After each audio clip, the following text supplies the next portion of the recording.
그 이선 후퇴와 백의종군을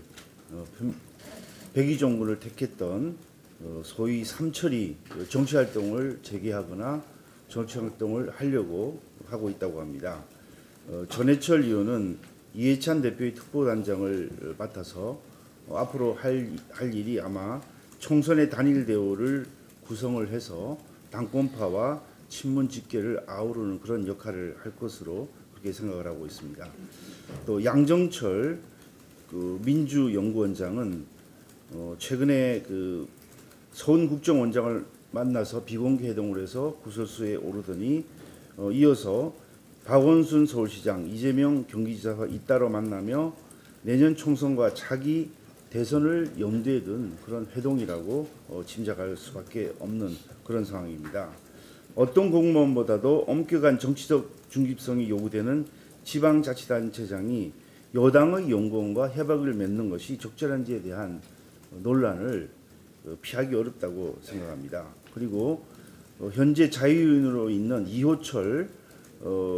이호철의 경우에는 해외 유랑 인사로 있으면서 곧 복귀해서 아마 PK에서 중요한 역할을 맡을 것으로 생각합니다. 민주당이 철기 시대로 복귀하는 것이 아닌지 그런 생각이 듭니다. 대표는 장관들을 만나서 줄 세우고 또 양정철 민주연구원장은 자치단체장을 만나서 또 국정원장을 만나서 줄 세우고 이런다면 내년 선거는 어떻게 흘러갈지 짐작할 수가 충분히 있겠습니다.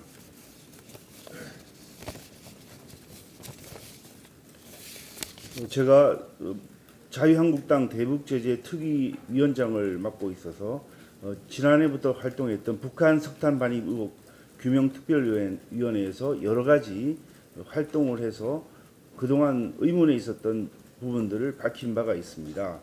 북한산 석탄이 과연 우리나라에 도입된 것이 사실이고 또 그에 대한 대가가 말했던 바와 같이 수수료로 받은 것이 아니고 실제 현금을 송금한 것에 대한 대가로 취득한 것이라는 것까지 밝힌 바 있습니다. 최근에 밝혀진 것은 이런 것이 있습니다.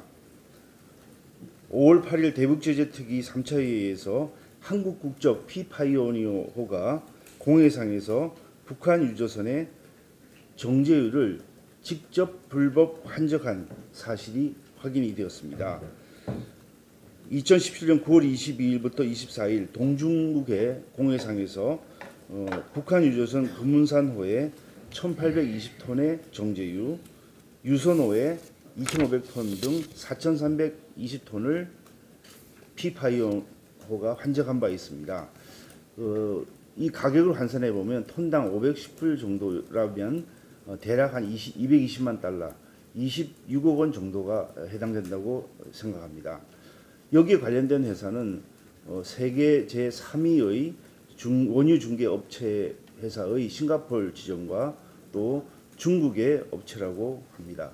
그런데 이 부분에 대해서 석유를 팔 때 과연 매수인은 누구인지 매도인은 누구인지 그에 대한 거래 대금은 어떻게 지급되었는지 또 우리나라의 선박과 북한 선박이 만나서 선원들끼리 어떤 말도 주고받았을 텐데 그 내용에 대해서 알려달라고 해도 전혀 답변이 없습니다.